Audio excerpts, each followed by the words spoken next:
All right. This is Creative Writing Masterclass Session 4, the very last one.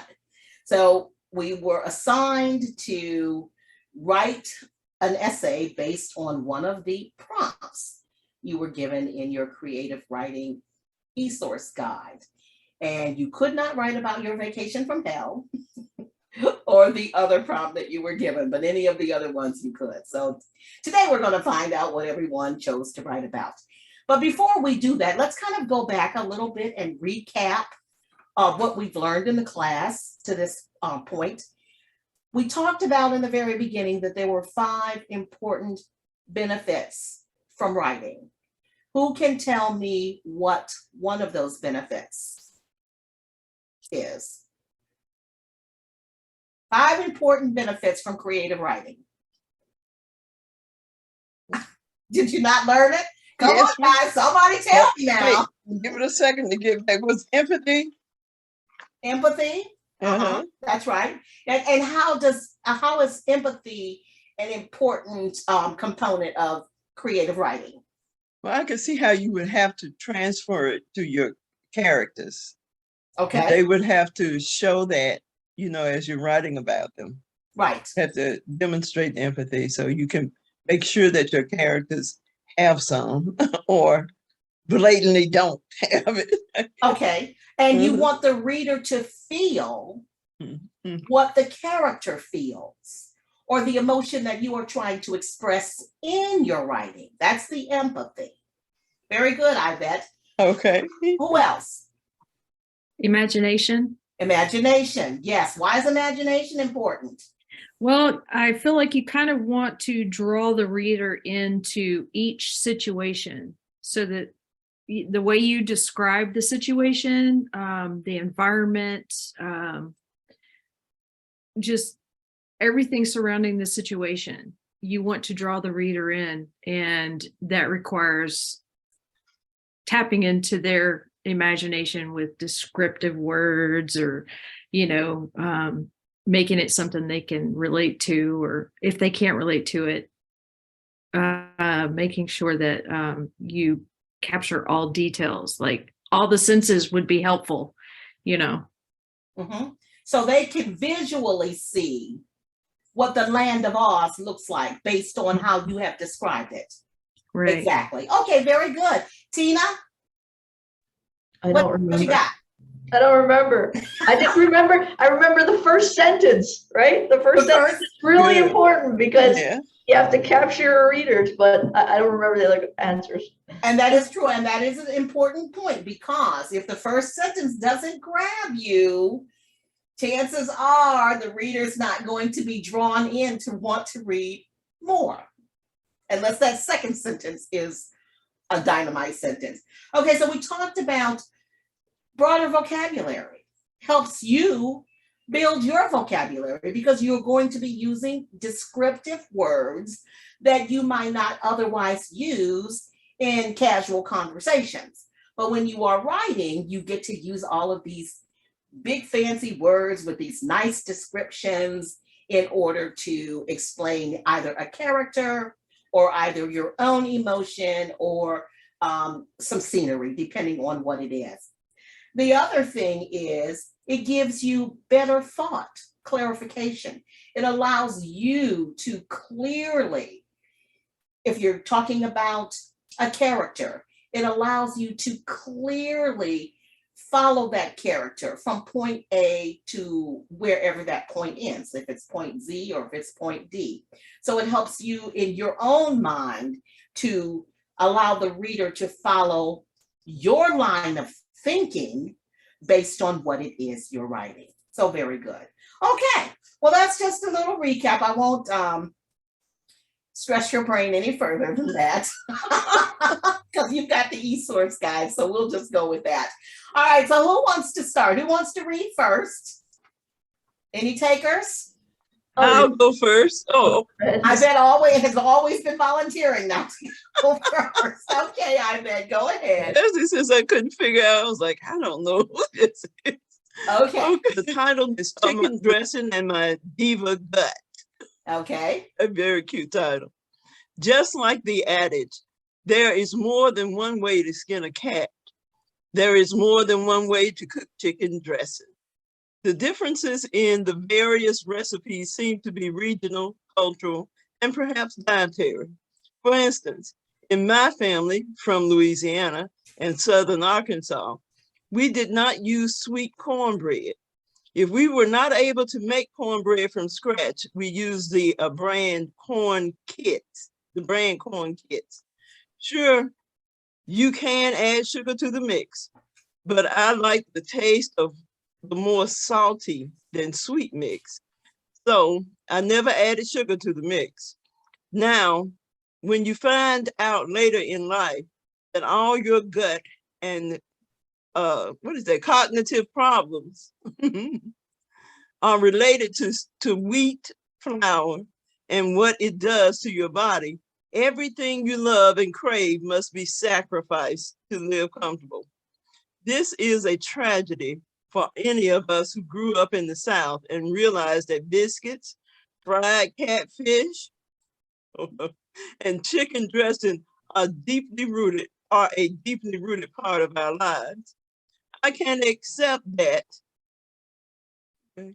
I can no longer eat homemade canned biscuits, but I refuse to give up on my family's recipe for chicken dressing.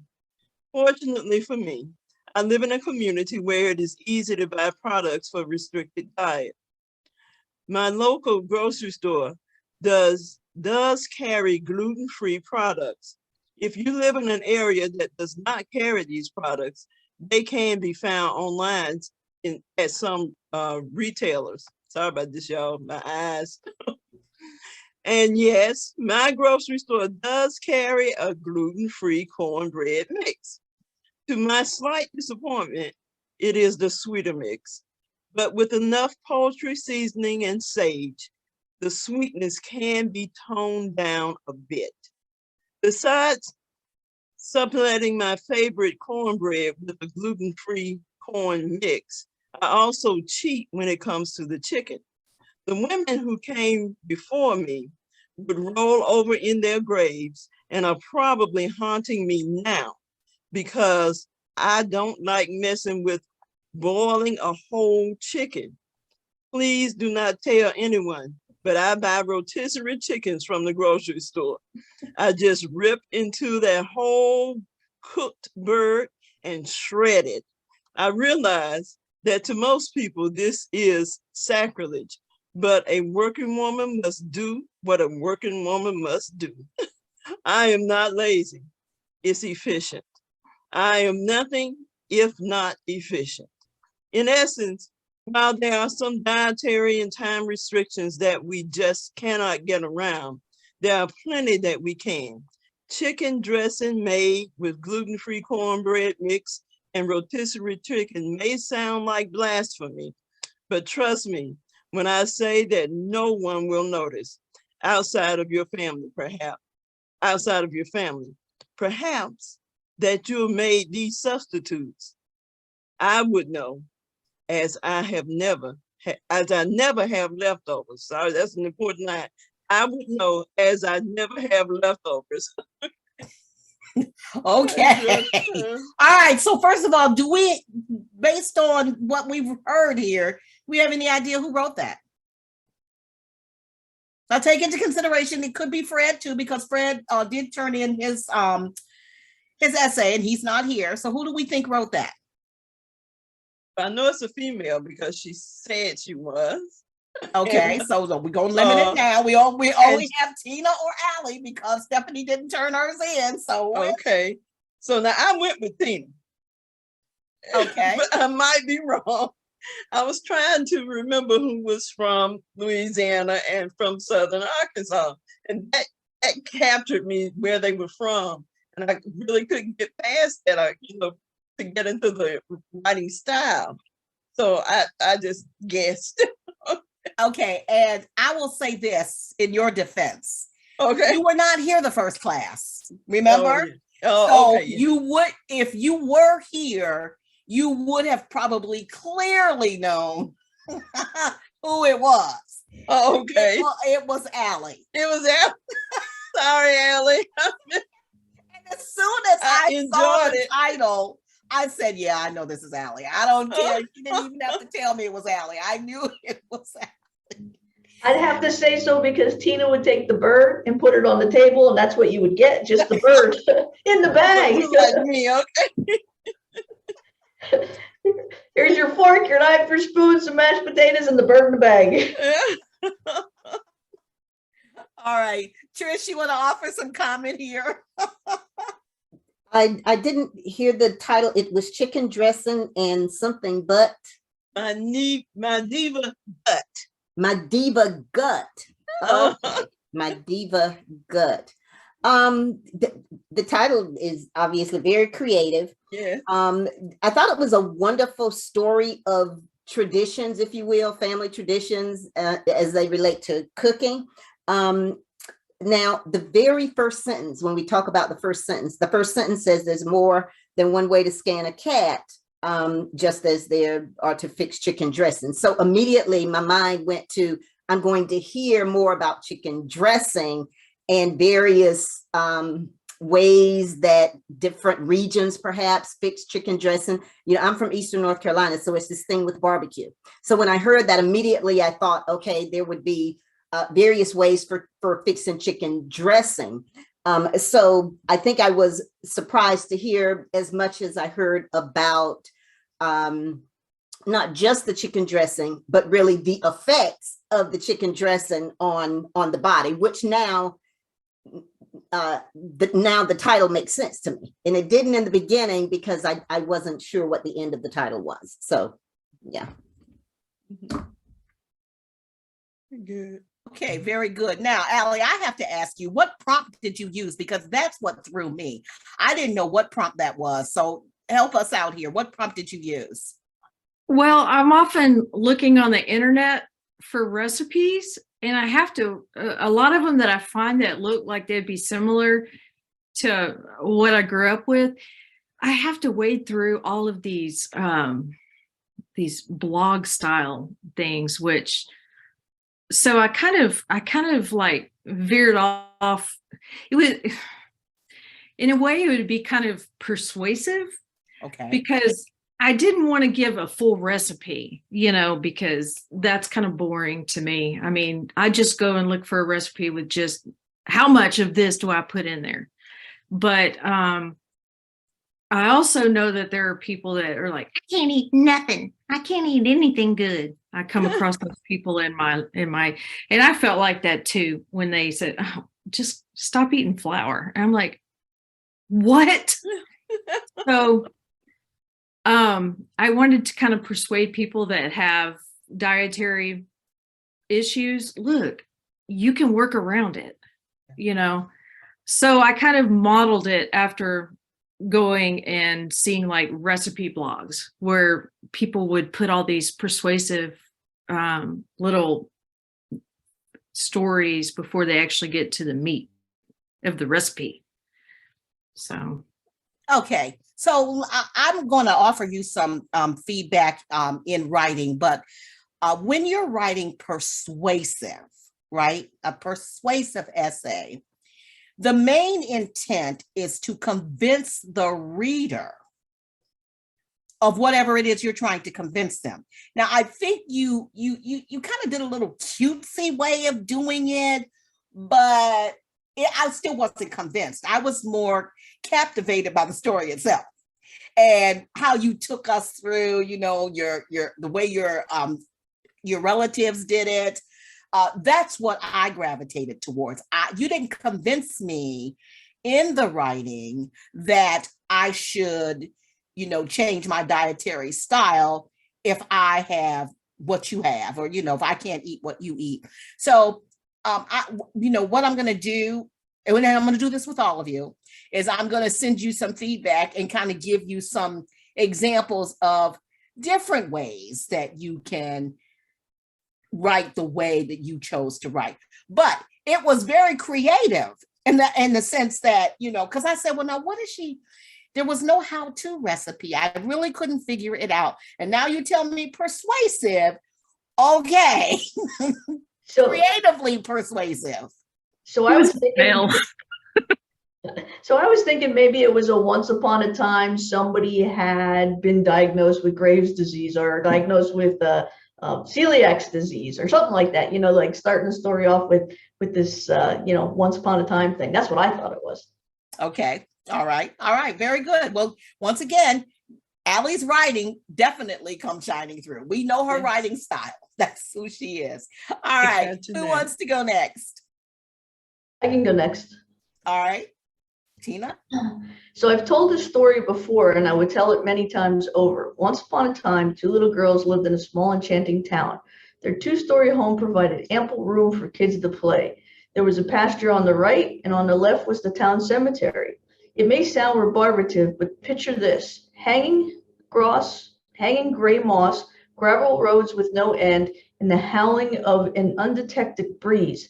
A fantastic playground if your only other neighbors are cows. Take the McGravis family plot, enclosed by wrought iron bars and lifted crypts, tall and flat headstones with cherubs watching. To the girls, it was a castle, a place where peanut butter sandwiches in a brown paper bag become an ebullient queen's banquet. After leading vigorous people,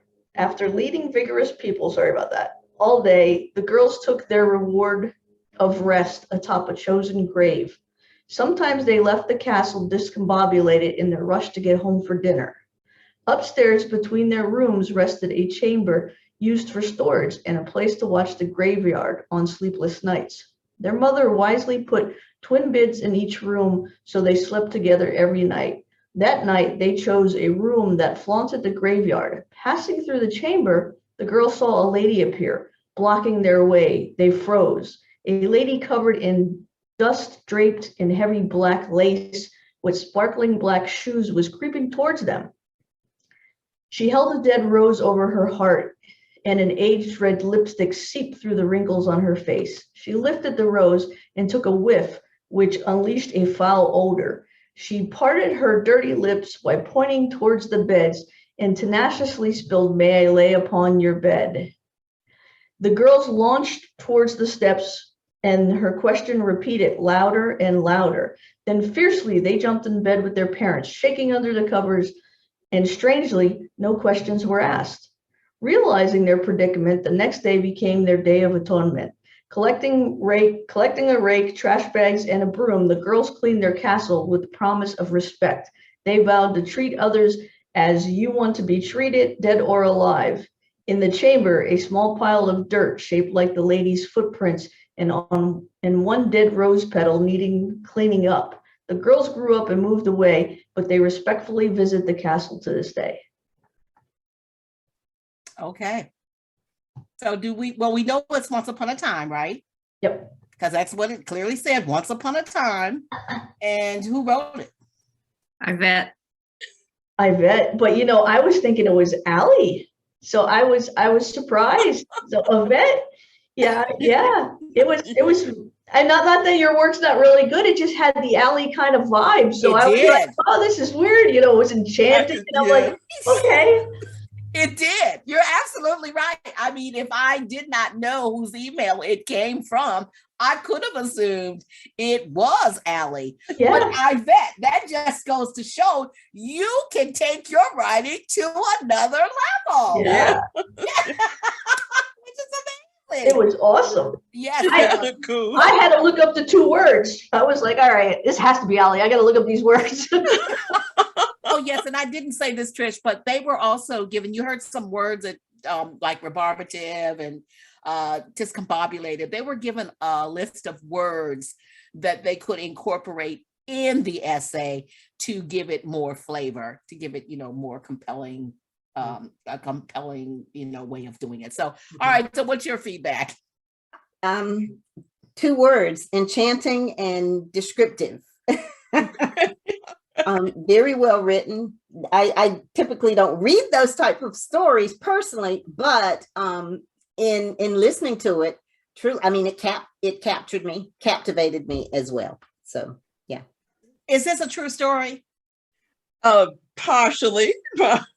We, as children, it was a bunch of us. So we did play in the graveyard. We did it was like a playhouse already made. So we did stretch out on the graves and sleep.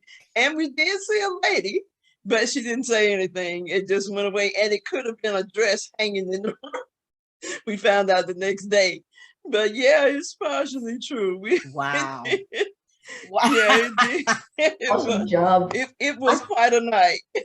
I could see you writing maybe teen suspense novels or something.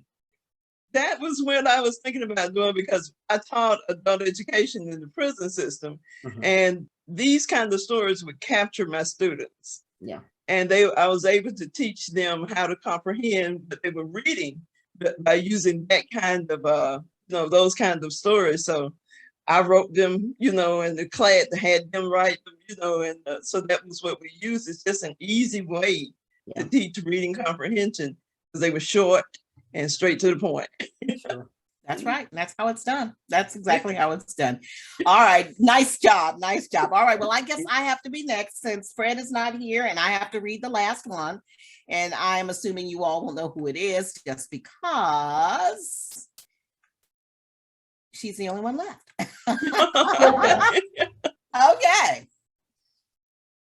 Is social media to blame for today's political climate? The short answer is maybe. While it's never a good idea to continue feeding the monster, did the food directly kill the villagers?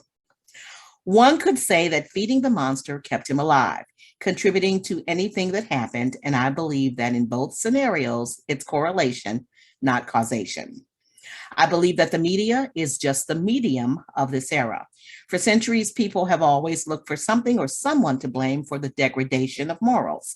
Elvis was blamed for the sexual awakening. The feminist movement was blamed for the collapse of the family household structure. Music was blamed for contributing to the anger in people, and video games for violence. So is social media to blame for today's political climate? I would say yes, if we were all children with developing minds that were isolated from everything else. Since we are grown-ass adults, we need to take responsibility for where we are today. Today's political environment is a product of the good, the bad, and the ugly.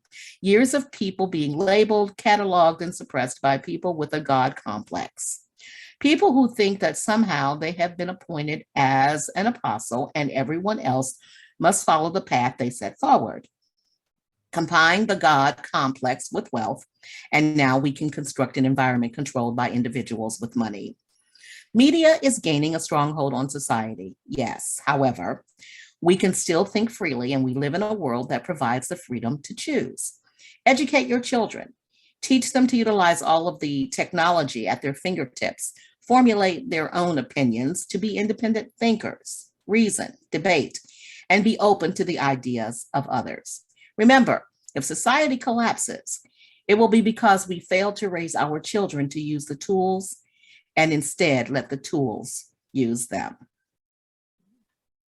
Well, Okay. And we know that's Tina. yeah.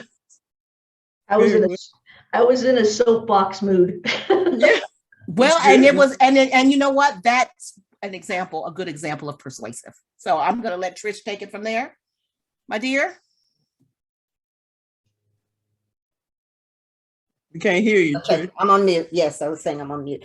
I love the last statement. The last statement really, I think, summed up what I missed a bit in the beginning.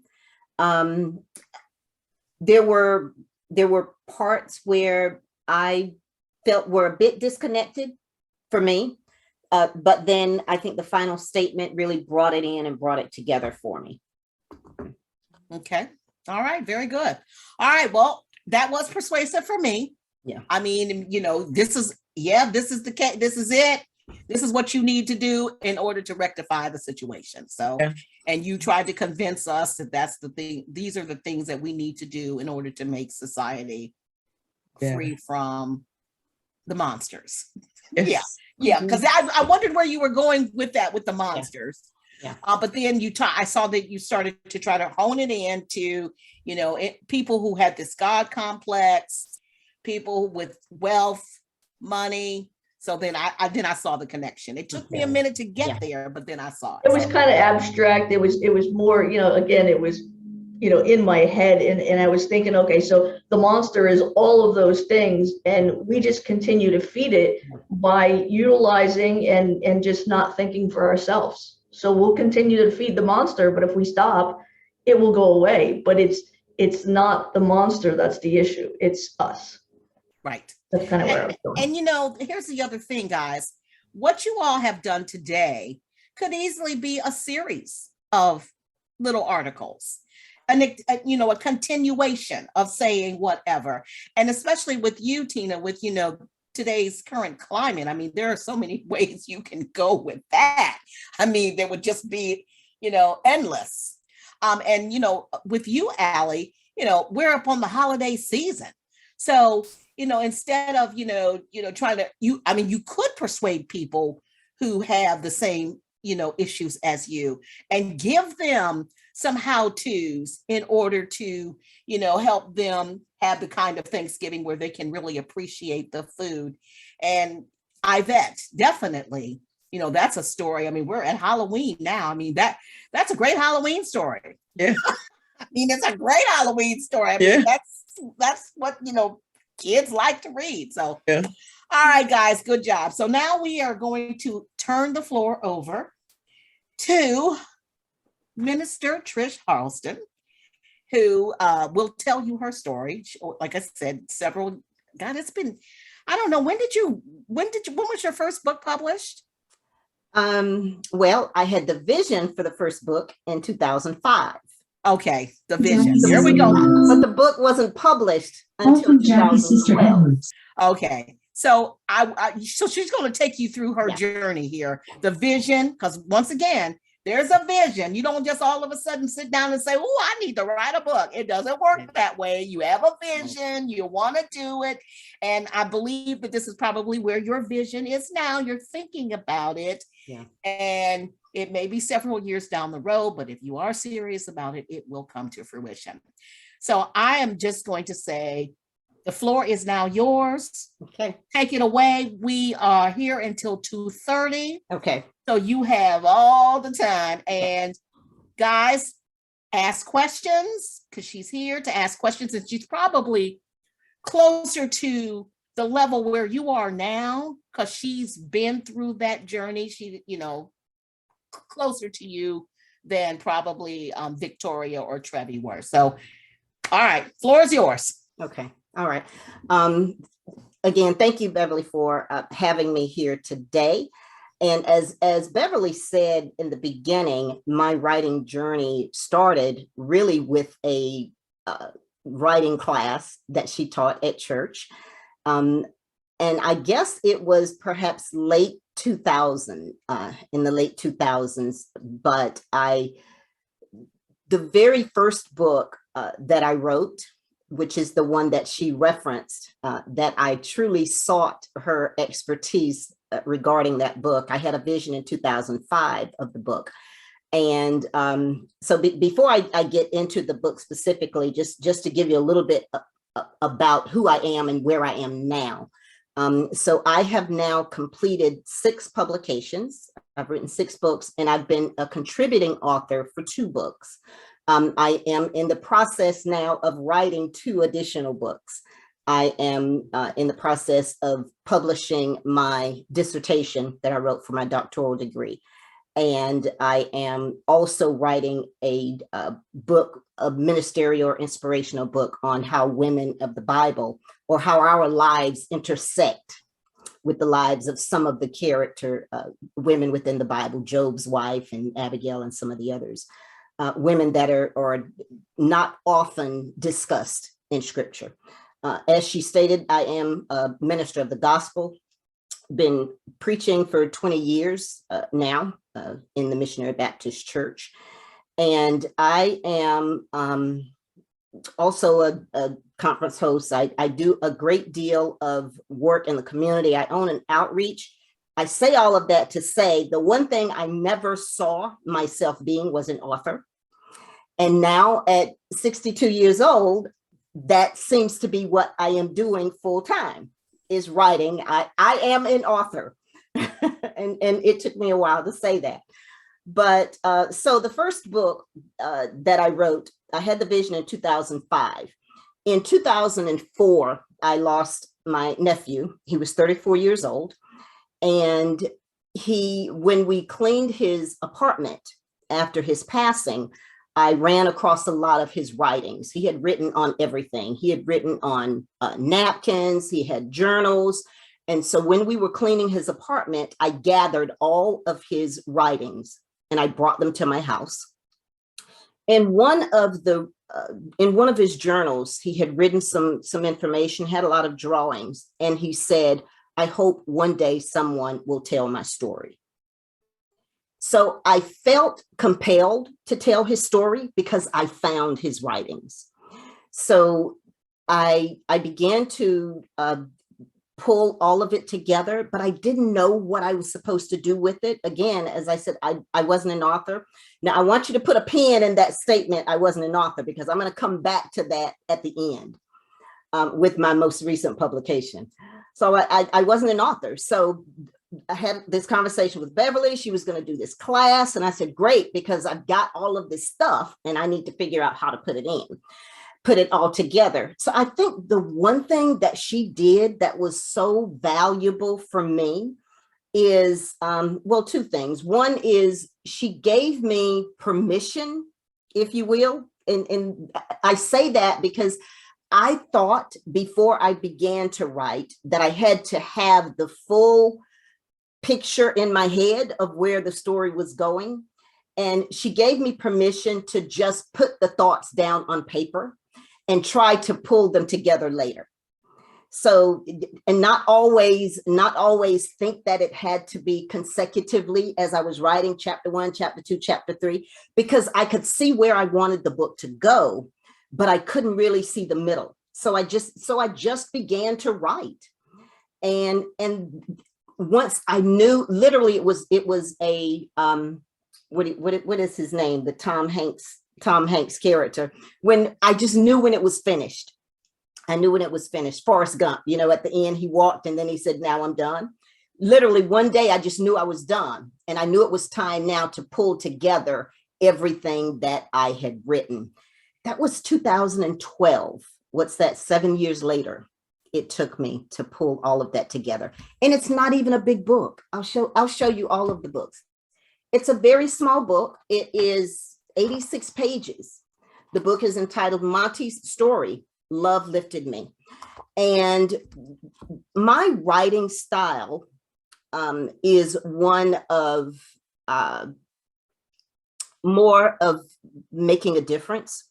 As I stated, I've written 6 different books, and they all have, I guess, a different theme, but they are all really focused on how I might impact someone's life. Although this is Monty's story, the book really is about depression and grief and how we as a family dealt with his depression. But because my passion really is in making a difference in the lives of others, the end of the book has questions for the reader to ask yourself where you are if you are in a situation where you've dealt with grief, and to encourage the reader to seek the help and assistance they may need if they find themselves in a place of grief. So I say that to say all of my books answer someone's why. I don't do a lot of creative writing. I do more of what I call self-help type books. Maybe your thing is fishing, and for me, it's about making a difference or having an impact. They're not all about ministry. They're not all about the Bible, but they all are about helping someone in some way. The second book is a very big book, as you can see, over 300 pages. This is a devotional and prayer journal. This book allows space to write prayers, but it is a book to help persons who have difficulty with praying aloud to write your prayers out, because some people are like me, where we are better at writing than we are sometimes articulating. what we'd like to share. So again, each book is about how can I help someone. So then I'm going to go to book number 4, and I'll skip over number 3 because it's another devotional. Number 4, finally, I decided that I wanted to do 2 things. One is I wanted a book that would reach someone other than the spiritual community that I'd always reached in the past.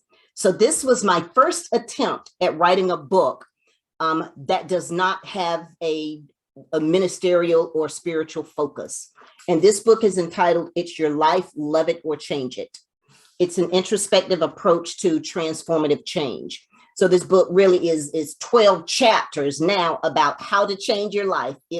12 very short of self-reflection, if you will. But again, if you'll notice, every single book, the focus is how can I help someone move forward in some area of their life. So this was my pandemic book. This was 2020. This is what I did when I had nothing else to do but sit around and think about something to do. Then I thought about, this was a time in most people's lives when they really were reflecting on what they wanted to change when we come out of this. And so that's what this book does. 12 chapters on how do I begin to change those things that I may not necessarily, I'm not necessarily fond of or proud of, or I need to really make a difference in my life. Then the 5th book, and then I'll get more into the writing. I just share all the books with you. The 5th book was my first attempt at a children's book, another pandemic baby. This book I wrote with my 2 grandchildren. The reason we wrote this book, and this book is entitled Think Thanks. Mimi takes the grandkids on a thankfulness journey. So again, it's another book on how we can help someone, but this is how do I help children? We help children by teaching them what it means to be grateful. Because during the pandemic, I found that my grandchildren did more complaining than they did acknowledging and recognizing what they had. And what had occurred, even though we were stuck inside. I did not want them to use this time to think about all of the negative things. You know, we had a very severe mental health crisis during the pandemic. And so it was my goal to make sure young people, very young people, didn't really experience that. So I wanted them every day to think of something to be thankful for. And I challenged them to write it down and to put it in a book and to create a journey that we would take on, that we would encourage other children to take. So they take the journey with an adult. And so that's the Think Thanks journey. So now remember earlier I said to you to put a pin in the statement, I'm not an author and I never was going to be an author. In the middle of writing the book from my dissertation, I was cleaning my garage one day and found a notebook that I had began to write in when I was 13 years old. I found poems, I found messages, all types of writings that I had done from 13 till about 18. So I sat down, I read through all of them, and I decided I needed to put them in a book. So this is me right here when I was a little girl. And this book is entitled Your Younger Self Speaks.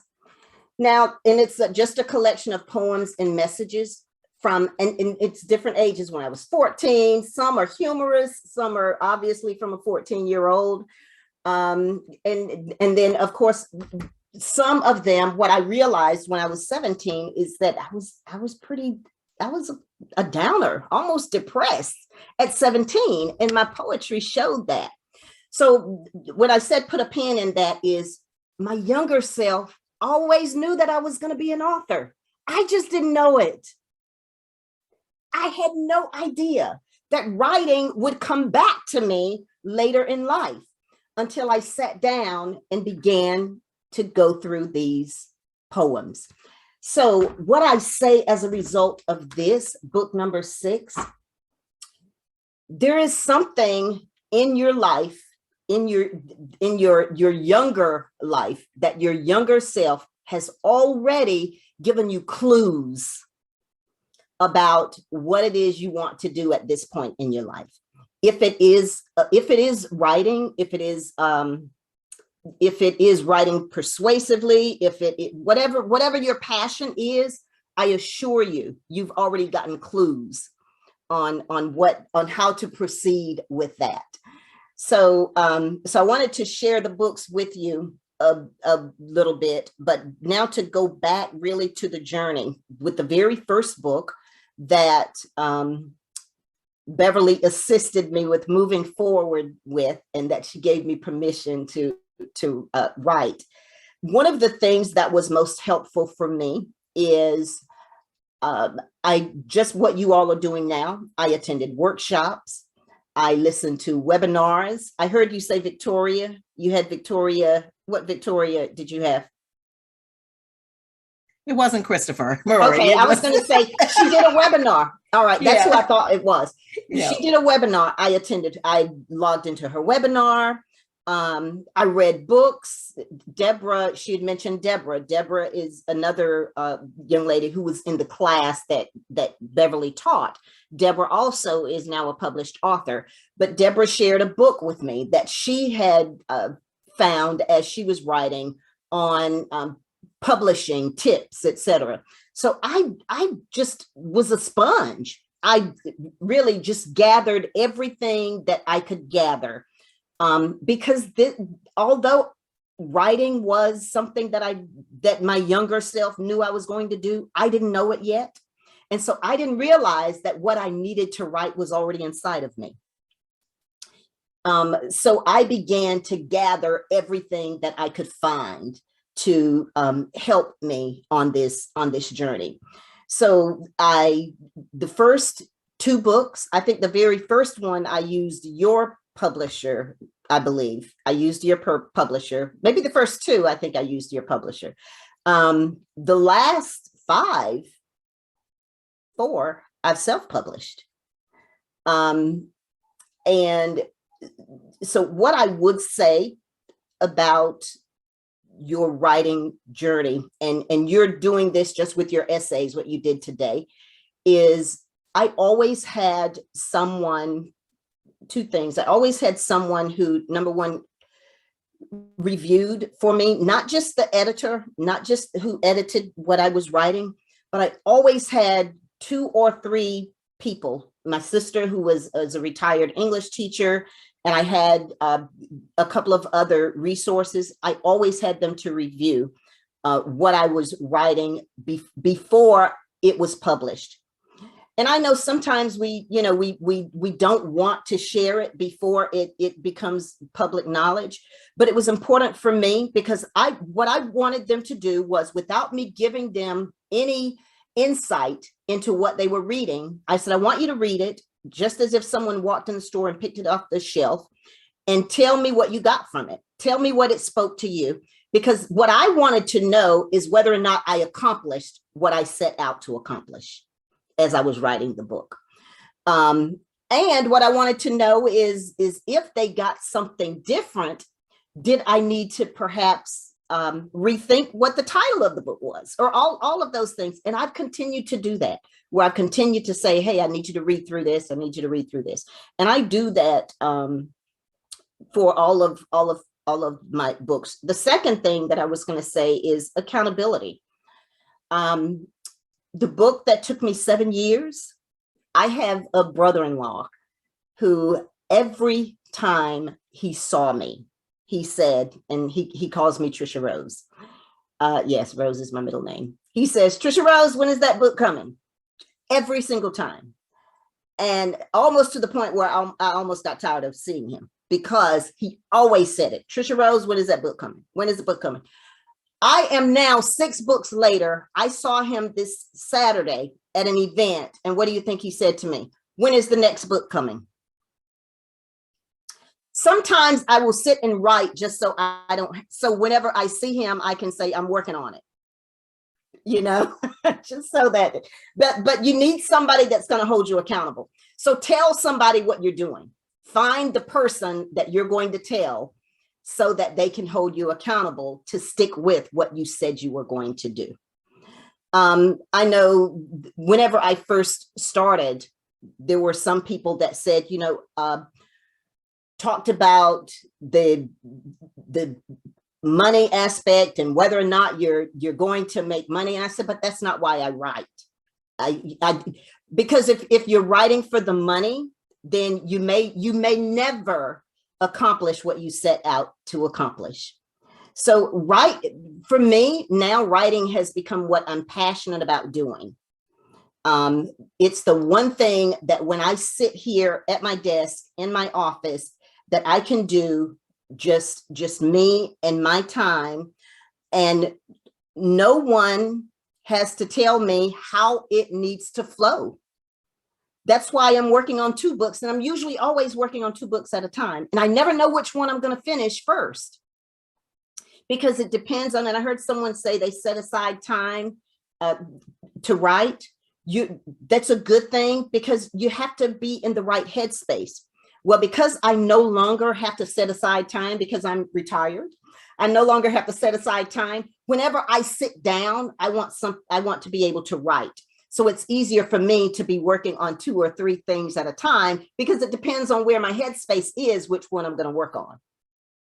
Does that make sense? Yeah. So, but early on, when I was only working on 1 book at a time, then yes, I needed to be focused. I needed to make sure that I had dedicated time that I could focus on that particular topic or that particular book. So that is what I call, I guess, where I have advanced, if you will, and matured in my writing, such that now I can go between pieces, between my various literary or publications that I'm working on. I'm just looking here to see if there's something else that I wanted to make sure that I said before we open up for some questions.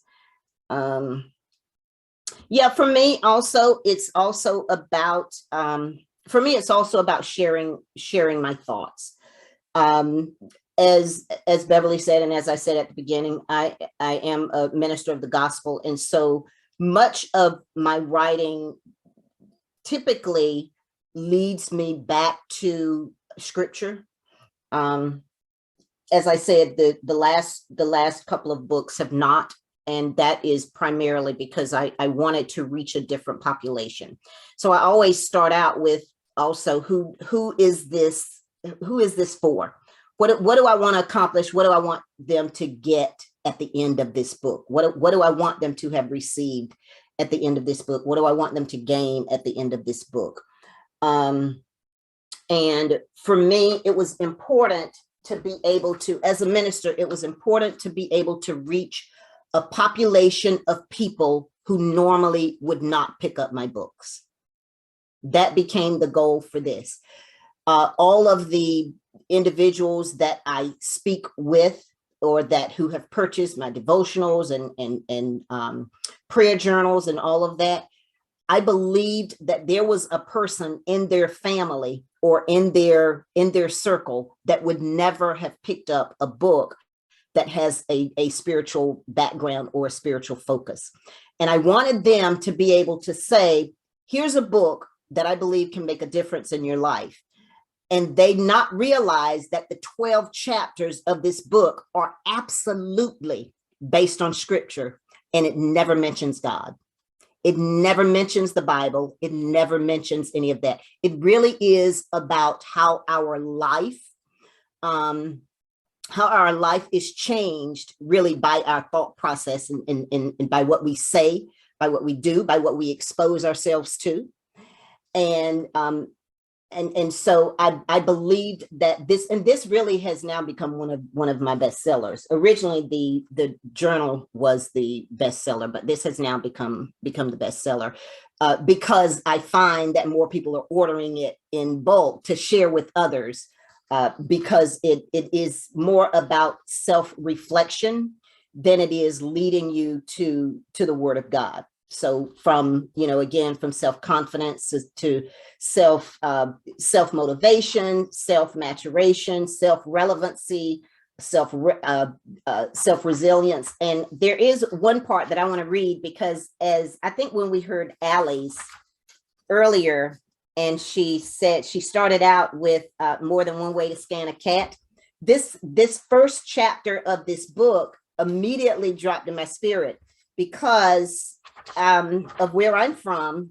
And the very first part says, let's see, am I going to read? Yeah, we'll start on chapter 1 is self-discovery.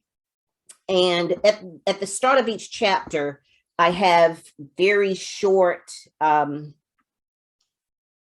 guess, a focus.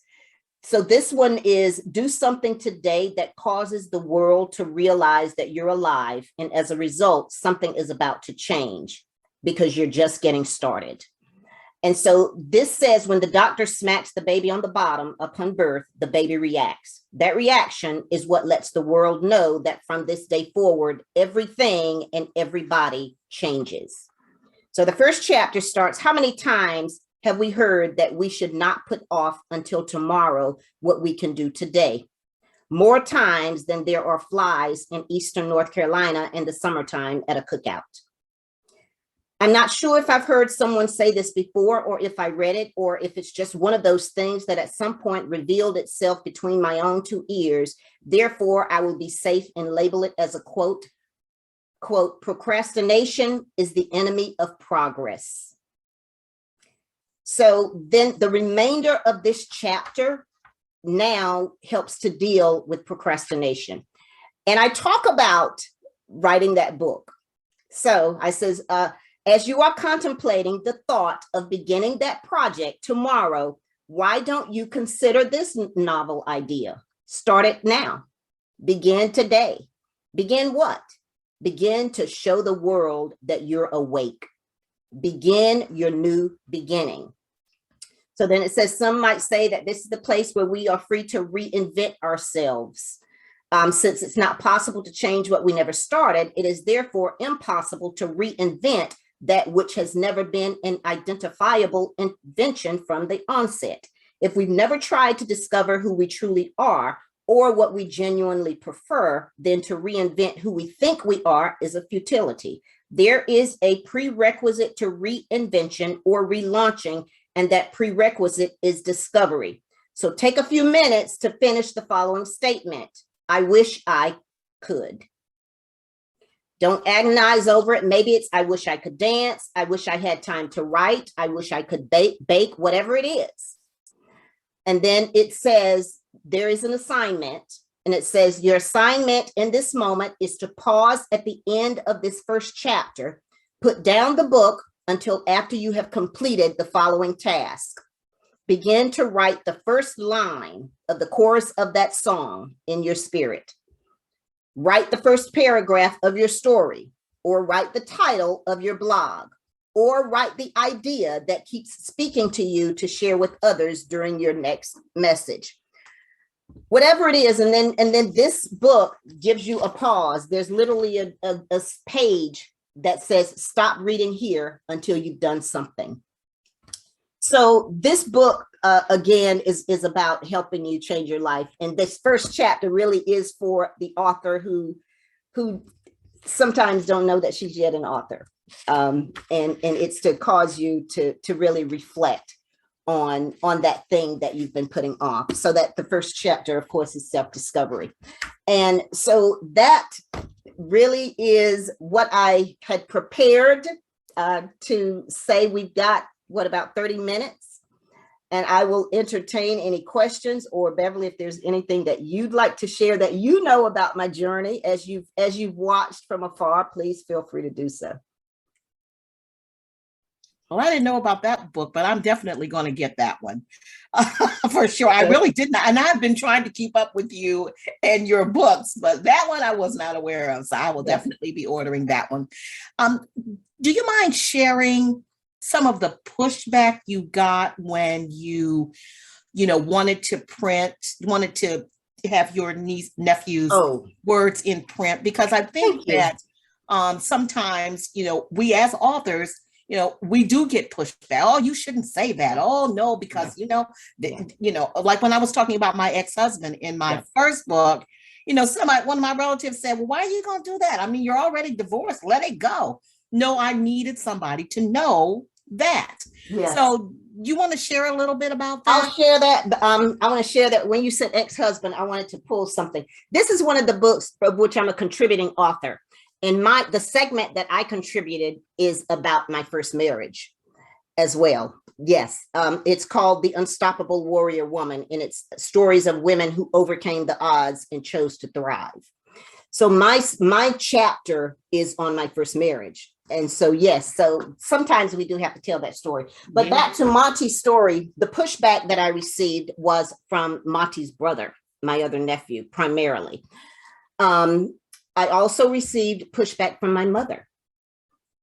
And the reasons for pushback from both of them was completely different, but nonetheless pushback. And I hesitated with whether or not to publish it. And I'm not sure how much of this I told you, Beverly, and at what point I shared with you. But my mother didn't want me to tell the story because my nephew had made, and I can tell you this part of the book, but my nephew had made a decision in his life that he was homosexual. And my mother felt that it was so taboo that she didn't want anyone to know that I was going to openly tell the story that my nephew had made the decision in his life that he was gay. She was so upset that I chose to tell that story. But it was his story, and it was a story he wanted told. And so I had to say to my mother, his story is no reflection on you. This is his story. This was his life. And his brother, the same thing. His brother, as a matter of fact, once his brother read it, his brother says, and I quote, "Why are you telling his story? Why don't you tell your own stuff?" That's what he said to me. Why don't you tell your stuff? Because he felt again that I was sharing family secrets. But Monty wanted his story told. And that's what I say in the introduction is, before he passed away, he said, I want someone to tell my story. And because I found his writings, I felt compelled to tell his story. So that was the pushback. My mother was finally okay, because now for this particular book, I did allow everyone in my family to read it before I published it. I sent it to my nieces. I sent it to my sisters, because there was so much about my nephew that he had kept hidden that they were not aware of until they read his story. And but they all, other than my mother, and I think because she heard their reaction, she then became okay with the story. And I think that it includes some writings and as well some of his sketches and all of that. But just a very short blurb about Monty. He passed away when he was 34, and his depression was as a result of the loss of his mother, my oldest sister. And he was 25 when she passed away. And we didn't realize how losing his mother at that age affected him. And until we began to read his writings. And so that really is what Monty's story is all about. Monty's story is a journey to find strength through darkness, despair, and grief. It's the story of the life of a young man told in his own words through his writings. And I basically compiled it and narrated his story. Okay. Yeah. Mm-hmm. And that was Okay. the first book. That was the very first one. Okay. Floor is open. Questions, comments? So I'm a different writer than what you've had previously. I'm familiar with Trevi. I'm familiar with her, her writing style. My style is different. My books are different. I write to a different audience. And so I think we need to know who we're writing. I keep saying, oh, one day I'm going to write a novel. And I sit down and I say, you know what? That's not who I am. That's not what I write. I write from a very deep place in my heart. So, and you get a bit closer to me, I think, with each time you read my writings. How do you decide what you're going to write? I mean, just like you said, you thought about writing a novel. Mm-hmm. So how do you say, okay, and I hear you saying that that's not you, but why not? I mean, how do you know, where is that feeling coming from? Is it experience from you living or your audience or your family? Where's that kind of hinging from, I guess? That's a great question. Because I now know my writing style. Because I don't only write books, but for 12 years, I wrote a blog and I've journaled as long as I can remember. And as I read over my writings, I know my style. And there is nothing indicative of my writing style that would warrant me writing in that direction. As I was reading, yours, as we were listening to yours, that's not my thought process. Okay. Yeah. So stories and stuff like that, you don't? I've never written. I just haven't. I've not written a story. I mean, okay. Yeah. Other than the story about my ex-husband. I mean, I wrote that, but yeah, that's not a story. That's right. It's a story in a different kind of way. That's right. That's exactly. I've not written fiction. I've not written any of that. Tina, you got any questions? Any other questions? Yeah, I think it's very interesting how you were able to write, and I'm going to read it, how you were able to write that one book that was built from your experience in the scriptures, but put it into a persuasive kind of piece of literature that people can absorb without feeling that they have to have this hidden agenda as they're reading. I think that was really great. It seems like it's coming from a place of, how I can help you, how I can help you do something, not how I can force you to see this, but how I can help you to see this. So I really like that. Thank you. You articulated that quite well. But yes, you're absolutely right. As a matter of fact, let's see, where did I put it? I think I dropped them all down here. But for that particular book, there's something else that just, here it is. At the very end, let me just read that because of what you just said.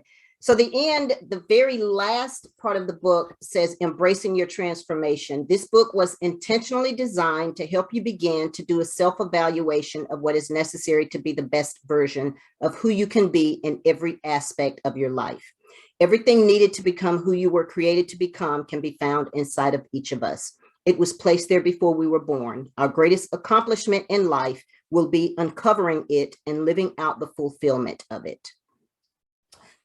True transformation begins with embracing some very simplistic and specific principles.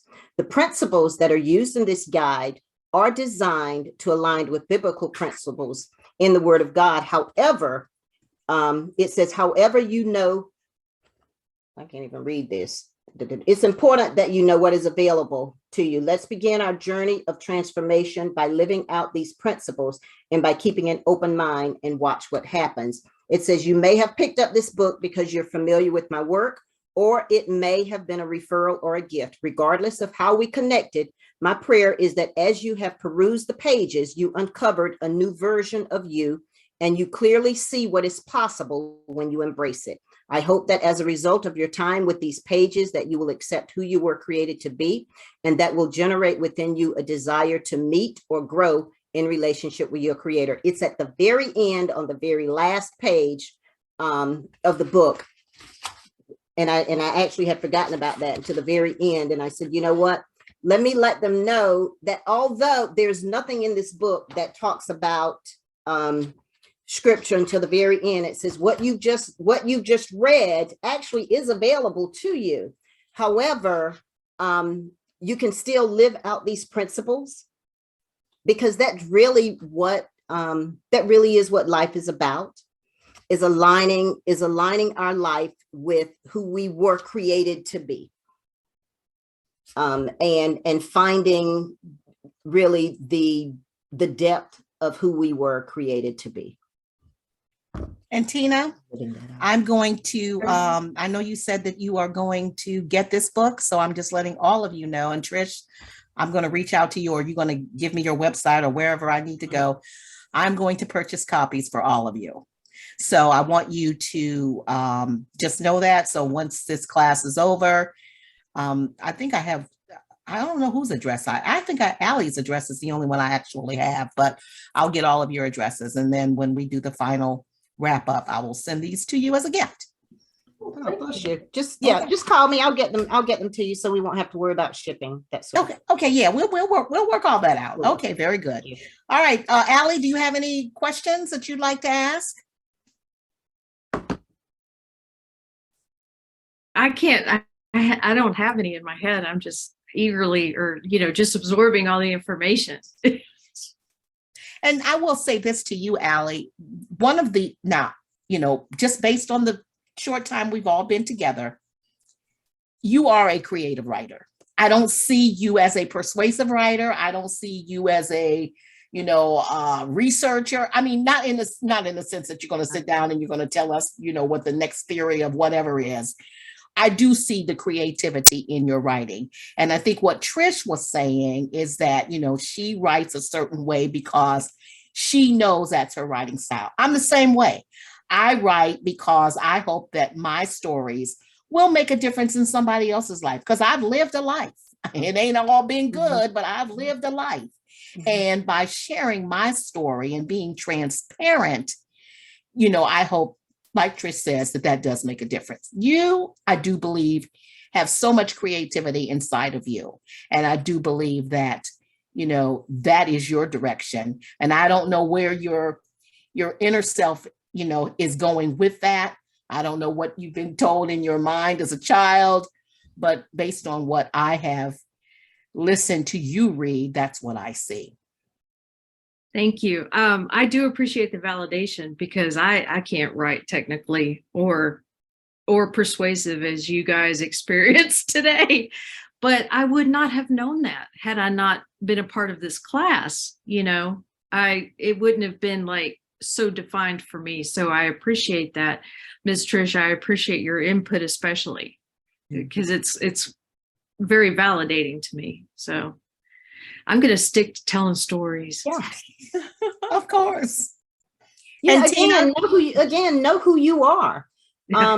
Know who you are. And I think that, again, in the class that I took with Beverly, that I'm trying to remember, I believe most of the persons in the class, they had a story that they wanted to tell. And mine was, I was trying to tell somebody else's story. So I think one of the things that Beverly shared with me, as she just did with you, Allie, is write what you're passionate about, because you can't convince anyone to read something that they can't follow, and so if you can write from your place of passion, then you don't mind sitting down writing. It shouldn't be a chore. It should be a joy to sit down and write. Other than this dissertation that I'm, working on. But good luck with that. That's the only thing. Good luck with that. feelings. And Tina, I do want to offer this to you because I know you came in and you said you really had the technical mindset. But I think what we've seen here with you is that you can write another way. You can, you're not like, I'm not going to say overly creative. And sometimes you don't have to be overly creative. Sometimes you just have to be descriptive enough that we get it. And that's what you did in the last two, the very first story that you wrote about your vacation. Well, it wasn't the first one, the vacation from hell story that you wrote, how graphic that was. I mean, so it said, okay, she can go beyond the technical, everything has to be, I got to dot all my I's and cross all my T's and, it's got to be perfect. And I got to think from, I want to say a mechanical, that's probably not the best word, but from a mechanical way of writing to more of a freestyle. Yeah. I think I still do struggle between persuasive and creative. So like all of a sudden, like the one that I was talking about, the tree, all of a sudden, because I'm a Pisces, all of a sudden the wind comes my way and I have this creative spell. And then other than that, it's always persuasive or like I'd like to stay standing on a soapbox. And whether it's writing or speaking, that's how I seem to be. I can either be really silly and fantasy, or I can be preaching and, and then I get people looking at me like, I don't need a lecture, kind of thing. But how about combining the two? Yeah, I have to try. I mean, you can do it. You can do it. I mean, why not combine your little creativity, your little humor there, while being persuasive, subtly persuasive? It can work. Yeah. Thank you. Cool. So, again, for me, when back to your question about why I don't write novels or whatever, again, I write what I live, if that makes any sense. I write what I live. And my life is one that I think tries to, I try to pour into others. And as I was glancing down at the children's book, Think Thanks, and I was looking at just a couple of the pages, sometimes my life is so simplistic when I'm with my grandchildren, because the thing that I wrote that particular day that I was thankful for was, I'm thankful that I don't have pain in my knees today, and so I am the type of writer that when I sit down, I'm going to write what I'm feeling. I don't always express what I'm feeling, but I can always write what I'm feeling. And so for me, it's easier to put it in a book and share it with someone else than it is for me to express. That's why I don't know why I was called into ministry to preach, because I think that, and who knows, it could be that I really was called to write it all down. But I think that I do a much better job at writing it sometimes than I do trying to share it verbally. Now that's very interesting, because I'm just the opposite. I think I express it verbally much better than I write it. That's why, in my books, you can hear, those people who really know me can hear those words because it's the way I would really verbalize them. And when I had an editor, a quick story, I had an editor for my first book, and I ended up having to change editors because she wanted to change my voice. And I said, but no, this is my voice. I need to keep my voice. And she said, well, it needs to be grammatically structured. No, I need to keep my voice. So we ended up parting ways. And then I had the same thing to happen. I had the exact same thing to happen. She tried to change everything that I had written. And I said, no, but what you're saying doesn't sound like me. Right. Yes, I had the exact same thing to happen. Yes. Oh, yeah, and she didn't change my voice. So, so you see, guys, Trish comes from a writing better perspective.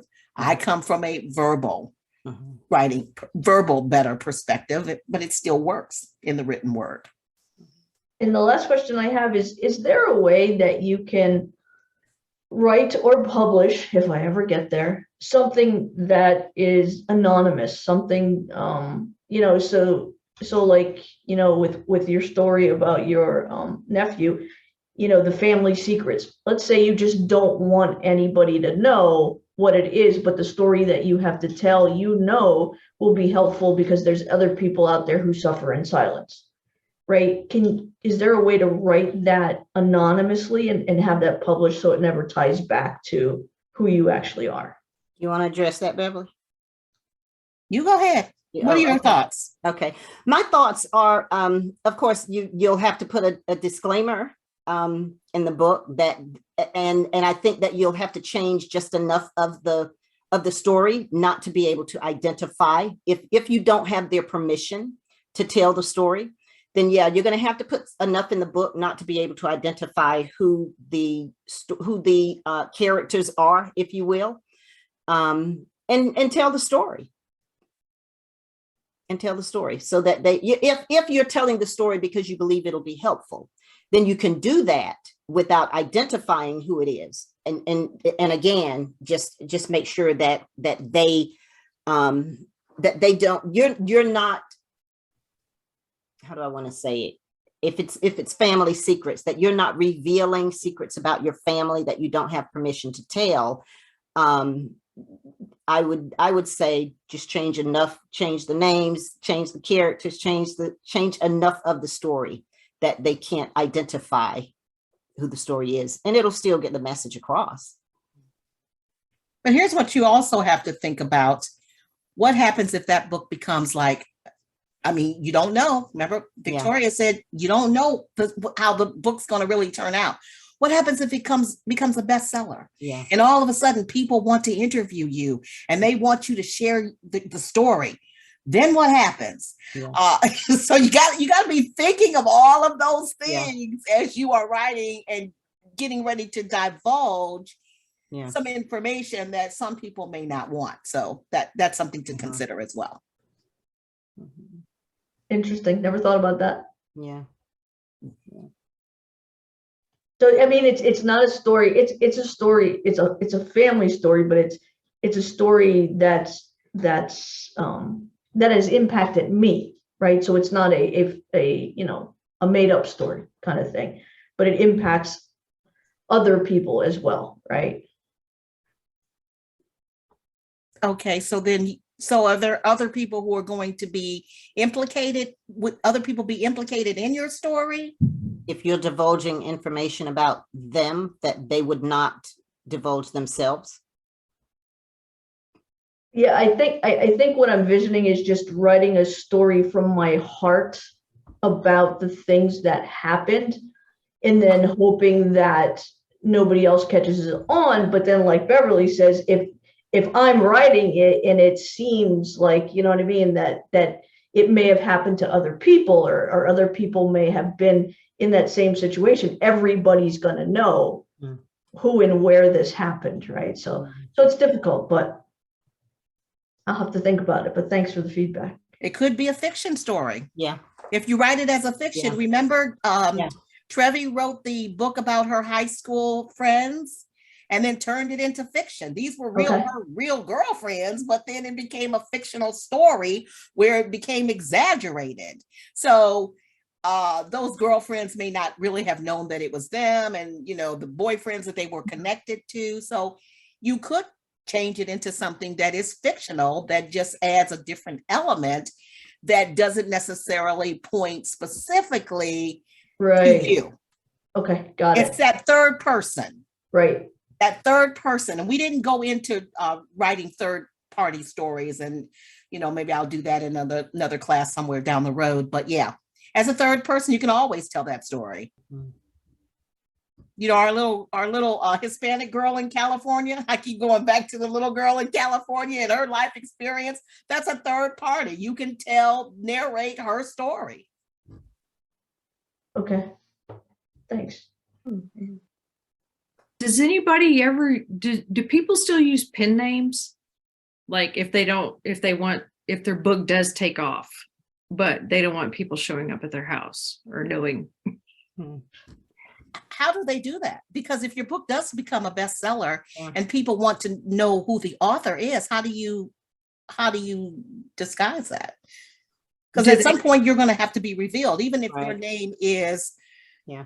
Betsy Smith as a pen name, but then the book all of a sudden hits the New York Times bestseller list, and now everybody's digging to find out who Betsy Smith is. And oh my God, it's Allie Lara, really? And now what? Yeah. Oh, it happens on Hallmark all the time. In Lifetime. Right.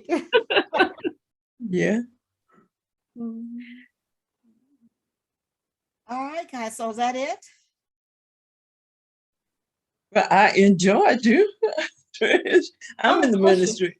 I'm in Bless the you. ministry, and I was I'm okay. I'm in the ministry too, and I was telling Miss, can you hear me? I can. Mhm. Okay. Excuse me. Amazon, stop. That's old. But I was telling Miss Bev that I had not thought about writing a serious book, but that's mostly what I read because I was teaching Old and New Testament. And so I read a lot of technical stuff, you know, about Mhm. biblical languages and stuff. And there's a lot of interesting things in there. Mhm. But I just always had this desire to tell stories. I guess that was just the way we were raised. We told a lot of stories all the Mhm. time. Mhm. So I was, after being in this class, I realized that it was an option. Mhm. It is an option. So it's kind of making me thinking. So I thank y'all for that. You know, it's kind of making me think that I could write in different areas, you know, other than telling the story. So thank you for that, you know. So now I got some digging to do. So where are you all on your various projects? Has anyone actually started writing, or it's just your vision? It's just a vision, a seed right now.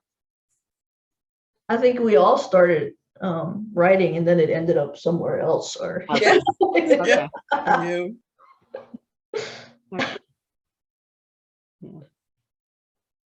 Yeah, I All right. started. Yeah. All right, guys. Well, it is just about time to wrap it up. This is our last session. It's wonderful. Trish, I am so thankful to you. And I am Thank so you. proud of all of your success from that book, from the, who knew? I mean, Who knew? Who knew right? I'd keep writing just because you told me I could?